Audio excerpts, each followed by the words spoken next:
अहिल्यानगर महानगरपालिकेच्या विद्युत विभागातील कंत्राटी कामगाराचा मृत्यू झालाय। कंत्राटी कर्मचारी धीरज परदेशीचा उपचारादरम्यान मृत्यू झालाय। विद्युत पोलचं काम सुरू असताना कंत्राटी कामगारावर हल्ला झाला होता। पोलिसांकडून आरोपी युनुस शेख, मेहराज सय्यद, सिराज सय्यद आणि मुस्तकीम सय्यदला अटक झाली आहे। केवळ हिंदुत्ववादी असल्यानं आपल्या पतीला मारण्यात आल्याचा धीरजच्या पत्नीनं गंभीर आरोप केला आहे। धीरज परदेशीवरील हत्येचं कारण अद्याप स्पष्ट आहे। दरम्यान शहरात तणावाची परिस्थिती असून बंदचा इशारा देण्यात आला आहे। म्हटलं होतं आज इसको मार डालेंगे, त्या पद्धतीनेच माझ्या नवऱ्याच्या डोक्यावर मारलेलं आहे।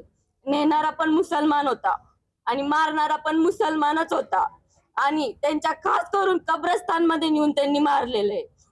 माझ्या नवऱ्याला जिथं मारलं, माझ्या नवऱ्याची अंत्यविधी मी तिथेच करणार आहे, नाही तर मी माझ्या नवऱ्याची अंत्यविधी करणार नाही।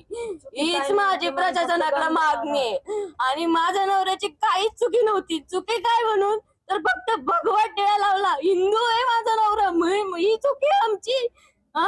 जन्माला आम्ही हिंदू आलो, गर्वाने आम्ही हिंदूच म्हणतो आणि माझा नवरा कट्टर हिंदू होता, हे मी गर्वाने सांगते आज पण।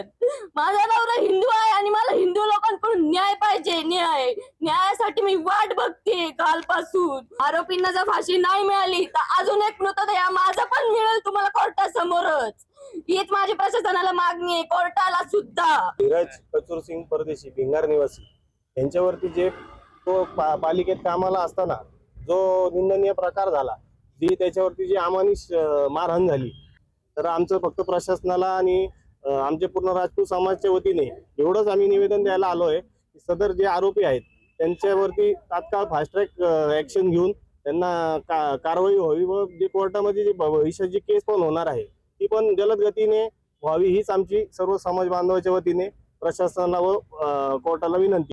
पूर्ण मी नागरिकांना पूर्ण सिटीमध्ये वातावरण खराब करू नये म्हणून शांतता ठेवण्यासाठी सर्व नागरिकांना मी विनंती करतो की कोणी हातात कायदा घेऊ नये आणि बरेच लोक आता फिरून काही खराब करण्यासाठी प्रयत्न करू। आमच्या पूर्णपणे बंदोबस्त तैनात झालेला आहे सिटीमध्ये। तो फक्त एवढंच विनंती आहे की जे कारणावरून ते घटना घडलेली आहे त्यांच्या योग्यरित्या तपास सुरू झालेला आहे। आम्ही मुख्य आरोपीला पण ताब्यात घेतलेला आहे, आता अटक पण केलेला आहे आम्ही।